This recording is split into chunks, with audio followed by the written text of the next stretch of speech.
sometimes if you're right on something, that one thing could actually like really propel you in a pretty significant way. Now, that one thing could be like the perfect product or feature or pricing, or like that really resonates with the market at the time that you happen to release it. But the idea is that you could continue to experiment and be wrong most of the time, and just brush it off and just keep experimenting with new stuff. And over time, the right stuff will actually make up for all the wrong stuff combined.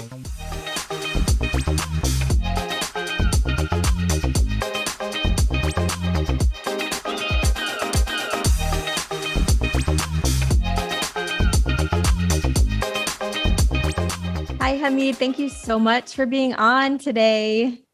Hi, with Sharon. How to Pivot. It's my Hi. pleasure. I know. Thank you so much for joining me. I know we have a lot to talk about and wanted to hit play quickly so we could Let's dive do in it. and get into it. So you and I, we've known each other for years, actually. I think it started out when my company helped Axosoft, your software company, find talent way back then, and probably even before that. So I thought it would be helpful just to give our listeners a little bit of insight into who you are and how you started becoming an entrepreneur years ago. Yeah, so I'm a software guy. If the shortest description of me, I think, would be a software guy. And I started Axosoft roughly 20 years ago and built a product myself that was its target audience was me. It was a tool for like a project management for software developers. And I put it out on the internet for other people to use freely. And a bunch of people started using it and gave me feedback. And I kept improving it and started charging for it. And people paid. And that was sort of like the beginning of the company. And after the payments sort of like, or the revenue hit the same amount that I was already making in my full-time job, that's when I quit and decided, okay, like I'm going to go do this on a full-time basis because it's way more fun to work on your own product. Right. So what the what were company, you doing? What were you doing before? Were you doing, like, you were a software guy, obviously, like you were saying. yeah, So you were working for another company and then I doing was this kind working of as for a side. Microsoft. Yeah, Okay. yeah, and it was super. Like I love my job at Microsoft as well, but building my own product and company was sort of a dream come true. So once I had sort of my income covered, then I was like, okay, I'm in full time, and the company just grew super rapidly and organically and profitably. So I didn't take on investment for Axosoft. Okay. So it was entirely self-funded the whole time. Yeah, yeah. Wow. And then like it's kind of funny because like as an entrepreneur going through it, you think you see these like VC backed companies out of Silicon Valley, so you kind of like compare and you're like, wait a second, should we be getting money or should we be raising? The numbers always looked super interesting, but we ended up not raising. But later on we had sort of a product that didn't fit our core business, and we sort of split that off into its own company and decided to raise for that. So that was called Pure Chat. Yeah, I was going to say that. So how many staff members did you have, like, throughout the whole length of it? Because I think it was, you said 20 years, right? That Yeah, you had so Axosoft. we grew to about 20 people fairly quickly and then slowed down quite a bit. And at the end, when we sold it 2 years ago, I think Axosoft had 45, somewhere in that neighborhood, Mhm. employees.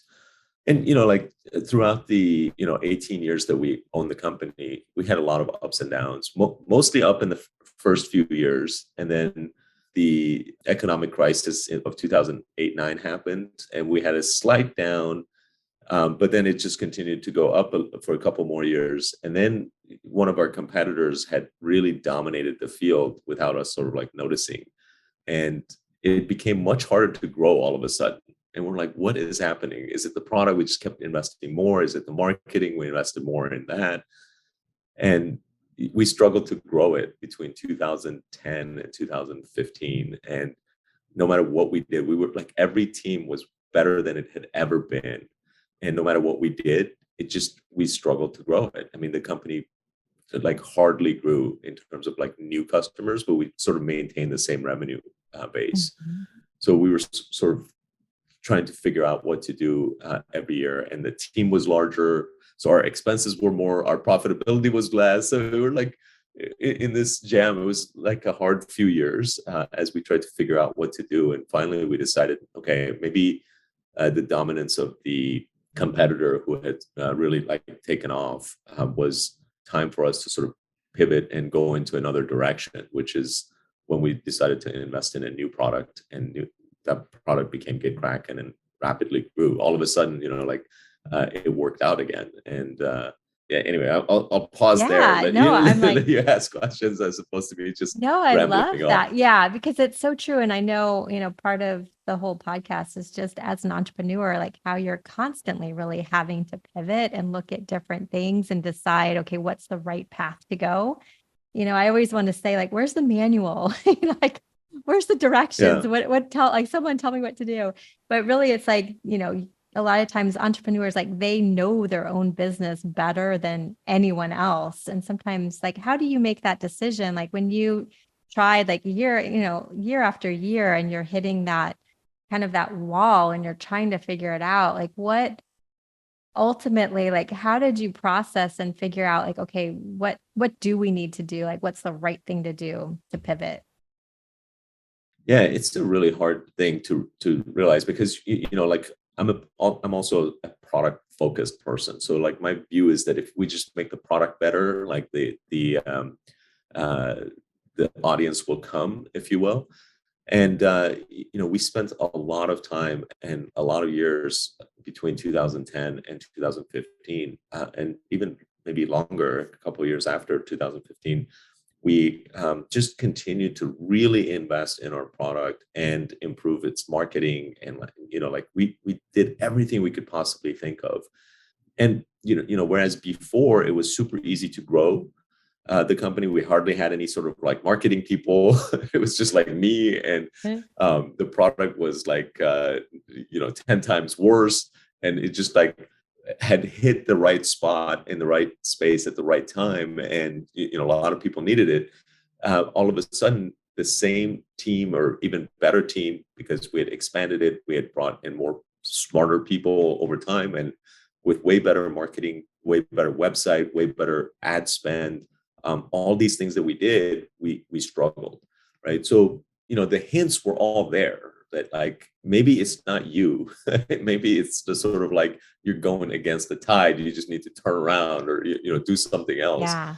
But it was very difficult to accept, and like I think what's funny is that at one point I accepted it and decided to sort of like move on to a different product and focus the company, just like basically you're betting the company on something new that has zero revenue, doesn't have anything going for it.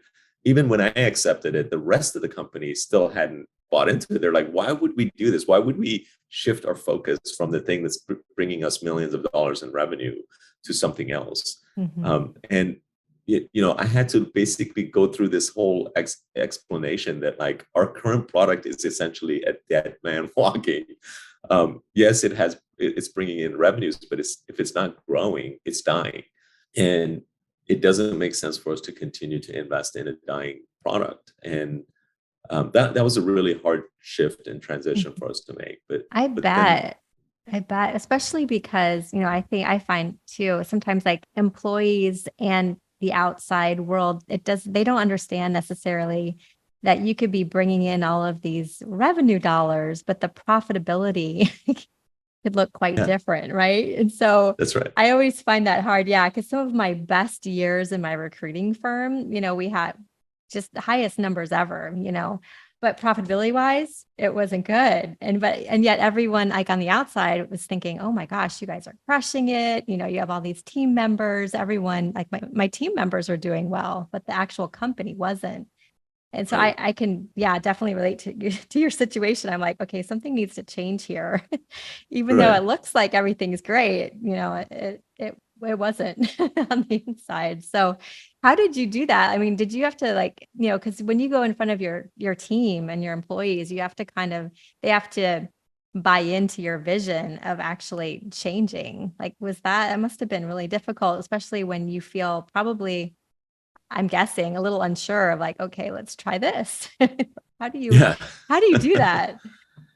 So one of the things that culturally we had built is this idea of like doing 30-day projects. So every year we would sort of take some time off and have the development team build and like set the main product line on pause, if you will, and take 30 days to experiment with new stuff. And those new stuff led to actually three other products throughout the life of the company. One of them was Transfer Big Files, which came out like in 2005. Another was Pure Chat, which we ended up spinning off into its own company. Most of the projects, by the way, were at the end of the 30 days would just basically be abandoned and they would die. But those two plus this last one, Get Kraken, showed promise, and as a result, we decided to invest more in those companies or products rather. And with Get Kraken, the last one, the traction was such that we were like, okay, we might have something here that, and because it was the developer tool, we weren't going to spin it off into its own company since our company was focused on development tools to begin with. So it was sort of more in line with Axosoft's main goals to help make developers more productive. And then we decided that, okay, maybe we invest a little bit more, continued for like about a year. We still had no revenue, but the product's growth was happening. We had a lot of users using it. And that's when we sort of shifted the development team from working on Axosoft to like, we split half of them to work on Get Kraken all of a sudden. That was a huge investment change. And then we also did the same thing for the marketing. We're like, you know what? Pause everything you're doing for Axosoft marketing team. You're going to start focusing on marketing this Get Kraken product that has no revenues, and we weren't even selling it at the time. It was a completely free product. We just promote the shit out of it. Yeah. And the traction helped sell the story internally, right? But Mm-hmm. because it had zero revenue, there was a lot of skepticism. We had a company with over between 5 and 6 million in revenue that was brought in by the Axosoft product, and here we were like saying, let's not invest in this product that's bringing in all this revenue, because there was lots of ideas on how to improve that product and what to do from a marketing perspective. We'd have strategy meetings every year where we'd execute on those product ideas and marketing strategies, but it just didn't work. And at one point I gave up, and now I had to convince everyone else to give up essentially, which is such a weird thing to do, because you're like, give up on this one that has close to 6 million in revenue, and we're going to shift to your focus into this product that has zero revenue, and we're not even charging for it, by the way. And I think one of the biggest concerns that people had was that all of a sudden the 6 million would fall off the cliff and go to zero very rapidly, and that did not happen because the momentum was there. And this is something, especially in a recurring revenue business, that I think people underestimate how much momentum carries you. That like product hasn't been invested in for 6-7 years. It still has multi-million dollars of revenue to this day, even after we sold the company. Wow. So that helped pay for all of the investment and shift to the Get Kraken product. So for 2-3 years, we were actually more, maybe 3-4 years, we were just investing in it. We probably invested more than 10 million of, maybe even closer to 15 million of the revenue from the Axosoft product. We shifted all of the focus on Get Kraken and put all of the investment there. So then we finally started charging for it, and that started to grow. And once we had revenue on the Get Kraken product and it was growing rapidly, that's when everybody came around and they were like, this was the best decision ever. Right. So, it sort of made sense years later, but at the time it was super stressful, and like Yeah. not everyone was on board. Right. But I think, because I remember we talked, and I think it was probably, I don't know, 2018 or 2019. I think I was trying to, we went to lunch. I think I was trying to, just share get some feedback on what was going on, with my business. And I remember you telling me that story, how every year, like you guys do, you set aside a certain amount of time to work on brand new things. And I thought it was so brilliant because not only is it they get, I think your team and probably you, like you get in the habit of starting something new and practicing pivoting, quote, pivoting, when you don't have to necessarily, because it's almost like a muscle you have to work out to get comfortable because it's always difficult to change. So I think like even that practice of starting something new and always being innovative. Yes, innovative. Thank you. I think that in itself probably helped you, would you say? Because your team, not only do they expect it somewhat, but they probably also enjoy it because, they get to work on something new. And totally. And in fact, the goal of those 30-day projects for us was to sharpen the skill set of the team. So if you're working on a product using a technology stack that you selected 10 years ago, and now you're like 10 years into building the same product and enhancing the same product, you as the software engineer, your skill sets might still be from 10 years ago just because you're using the same technologies because that's the product that you're building. So to address that is why we wanted to do that, or why I wanted to do the 30-day projects in the first place, is so that we can, like pause on things that we're doing right now, go see what else is out there, learn the new stuff, and then see how does that apply to our existing stuff and bring back those skill sets for the development team, especially to our existing product line. So I think the biggest thing that did for us is it allowed us to notice trends more quickly and sharpen the skill set of the development team, which was fantastic. And as a result, I think we had one of the best development teams in the country, if not the world, in terms of like Axosoft software engineers. I'm super proud to say, like wherever they go, they're like the top people in those companies. It's really fun to see it sort of grow in the valley. So yeah, I think that 30-day projects contributed a lot to that because their skill sets just continue to be sharp and right. Yeah. Staying and on they top have of the new freedom to stuff. probably, to learn new technology and keep up, because that's what I see in recruiting. If a candidate's been working at the same company for a really long time, I mean, our clients love seeing that, the longevity, of a certain company. But then they're on the flip side, if they haven't gotten a chance to be in different environments and, develop new skills, and sometimes it can be a hindrance if they've only been in one environment. So I'm sure that your engineers probably love the fact that they could dabble and, get creative. The 30-day projects definitely were some of the most fun times for the engineers. I love that. So speaking of, tell me what you're doing now, because I know you sold both companies, like Axosoft and Pure Chat, and now you're going back and you're doing it again. What made you want to go do it all over again? In my mind, I'm still a pretty young person. I don't know how that maps to reality, but I feel like I'm not done. And I was bored, like I took a couple years off, and the easiest way I can explain it, or almost 2 years, like year and a half or so, the easiest way I can explain it is that like I really enjoy building stuff and I wanted to do it again, right? So started a new company called Savvy Trader. It's software in the investment world to be able to like share your stock or crypto portfolio with other people.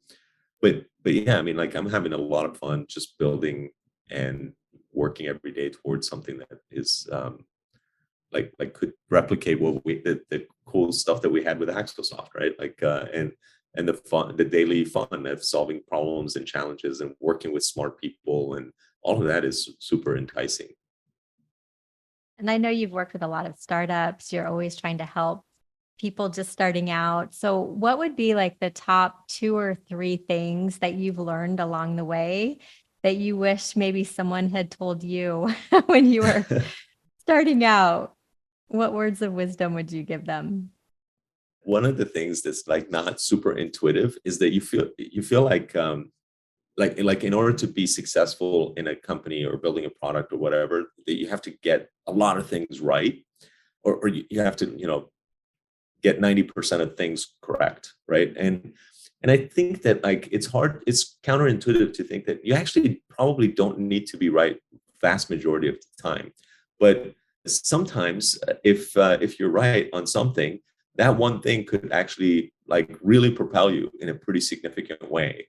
Now, that one thing could be like the perfect product or feature or pricing, or like that really resonates with the market at the time that you happen to release it.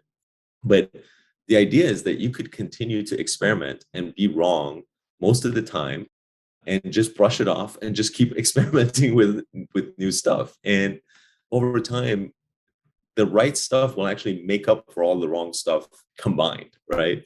That's kind of a counterintuitive thing to realize, is that you could be wrong 9 out of 10 times about what feature is going to make a big difference, or what marketing plan is going to actually make a dent in your sales or bring in new clients or whatever.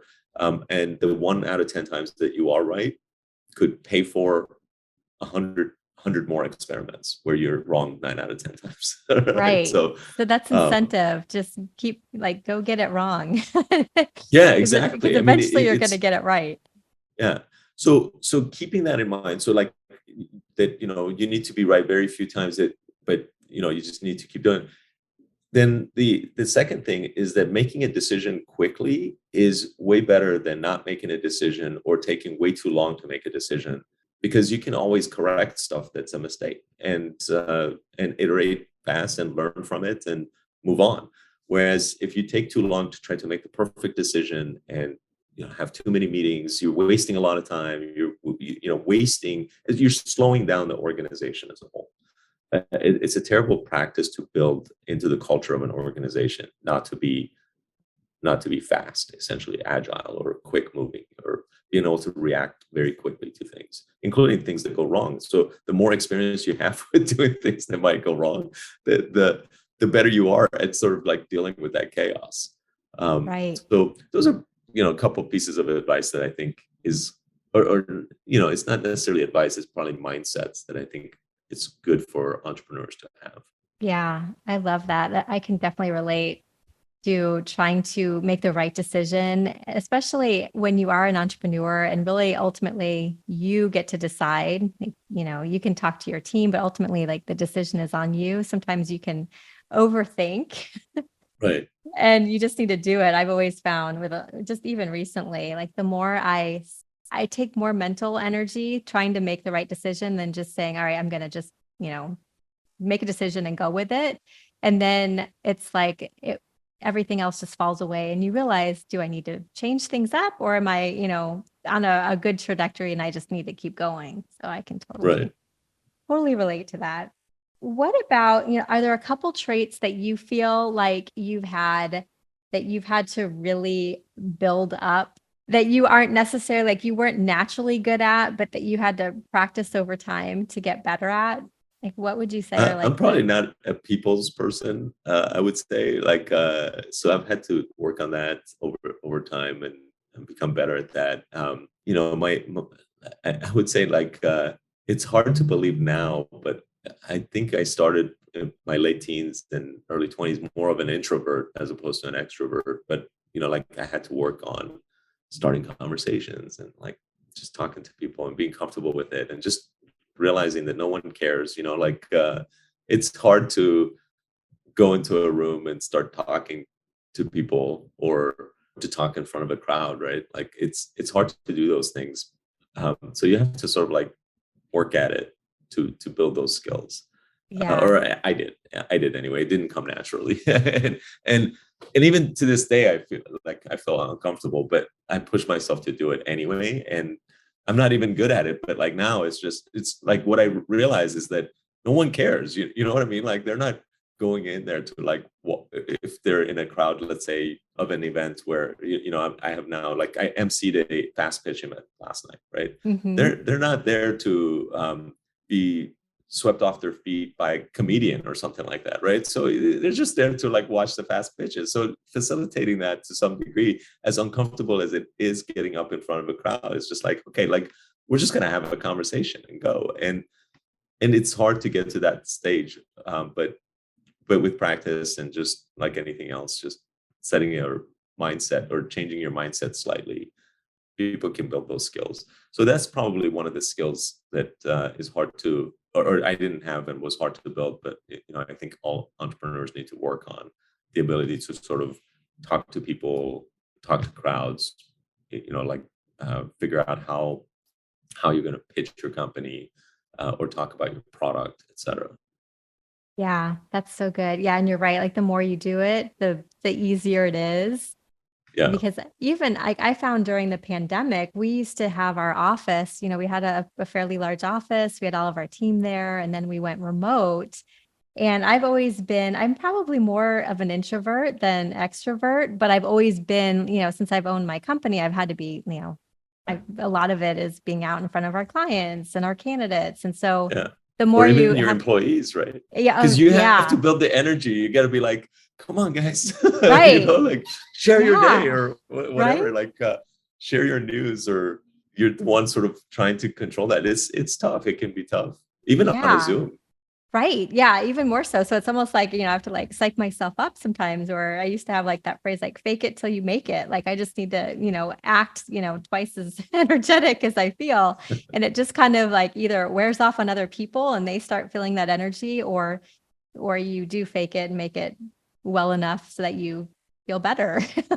Right. But no, I noticed that even during the pandemic, because we were all remote, I do Zoom meetings all day, but just even in the past couple of weeks, I was like, I need to get back out more, because I've just been, if I didn't have to get out to a meeting, if I knew I could jump on a Zoom, you start to almost not, I wouldn't say lazy by any means, but it's like the easier thing is just to get on a phone call or get on a Zoom rather than going out and being in front of, like you pitched last night or was the MC for that event. You don't have to. So sometimes if you get into the practice of not doing things, then it's even more difficult to get back Yeah, out, you know? totally. So I can totally relate. But I think it all comes down to like what we were saying is just making that decision and just getting out there, failing fast you know, and practicing what isn't comfortable, especially as an entrepreneur. I feel like there's some traits where you can delegate. Like I know there's certain things I'm not good at, so I don't try to do them anymore. Yeah, But then there's some where you're like, no, that falls in my wheelhouse. Like I can't delegate some of these important things to someone else. So I need to get better. So have you leaned on any like books or mentors or things, people that have helped you along the way that you feel would be good recommendations for other people? yeah. I mean, I read or listened to audiobooks of business books and marketing books religiously for Yeah. probably a dozen years, and there's a ton of great books out there. The one that was sort of like I read right before I started Axosoft was a book called Good to Great by Jim Collins. Jim Collins, I think is his name. And Good to Great, like the book sort of analyzes 11 companies that have done great over like long periods of time with multiple CEOs, so that it's not like the CEO that it's not a Steve Jobs that made it great or whatever. It's the company's culture that made it great. So there's two important concepts out of that book that I like sort of resonated and just stayed in the back of my mind. One is that you need to get the right people on the bus. So it's just like and the wrong people off the bus Yeah. quickly. That's just basically the obvious. Like you got to build a really good team, and ideally you want people smarter than you and or better than you at whatever position that you're bringing them in on. And you got to quickly sort of like get rid of people who are not good for the company. And it's shocking how that latter part of getting rid of people who you made a mistake on the hire, how often people just sit on that decision and don't quickly fire people, which they should. I've never fired someone where I thought, oh man, I should have not done that sooner. Right? I've always thought, oh, I should have done that sooner. I've never thought that, oh, I should have kept this person for another. It's always a relief when you fire someone. It's always the case. It's never fun to do, by the way. Like it's not because you think about their family or you're like, oh my God, it's going to affect their income or whatever. But the reality is that if you don't do it, it's going to potentially affect the income of everyone else in the company because you're bringing the company down over time. Right. Or the morale too. I found like Or the some of morale. our Yeah. And highest it's like productive cancer people. too. Yeah. Yeah. because it can rub off on other people too. Like if someone else is seeing someone not working very hard and they get away with it, and it's like what's their motivation to continue to work hard. So that was one concept. The other concept that I thought was really important out of that book was this idea that oftentimes we're looking for this sort of like mushroom cloud, like nuclear explosion for our companies of like just rapid growth. But he brings this concept of like, imagine an arm with like a 5,000 pound like ball at the end of the arm, and the arm sort of like turns, right? And every day you come in and you push on this 5,000 pound ball and you barely sort of like get it moving. But as it starts to move, it has a little bit of momentum. So the next day, as you come, you continue to push on it and it just goes barely a little faster, but you hardly even notice it, right? And this arm is gaining this, flywheel, if you will, is gaining a little bit of momentum each day, but you cannot see it. Like our sort of natural instinct is to get this flywheel moving as quickly as possible. Like, let's get it spinning super fast, but that's not how it works. In great companies, you're just pushing this flywheel, and you might not even notice it moving any faster than the previous day, but it probably is.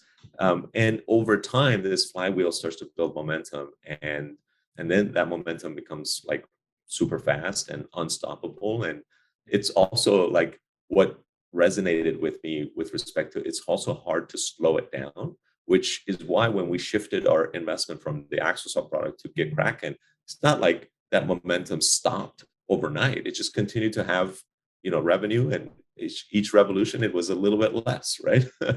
But the momentum carries you a long way, and you got to think about like building momentum on a regular basis, on a daily basis, ideally. Yeah, I love that. And you're right. Like you can look back and then you see the progress, but it's usually way in Right, hindsight. Like you look back and you can see, but it's not when you're when you're in it in the beginning. right. So I love that. Well, I really appreciate you coming on and talking to me and being a part of this episode. Where can people find you now? And I'll put everything in the show notes as well. And if they want to reach out, is it okay? Like if someone has a question or any? Yeah, absolutely. I mean, probably the easiest is Twitter. Like I'm on Twitter every day, at Hamid S, HAMIDS, and I'm on LinkedIn. So, I'm pretty reachable. All right. Well, good luck Uh, to all your new adventures and exciting things Thanks, going Jen. on. We'll talk It's been a soon. pleasure. Thank you. Appreciate you Thank having me. you.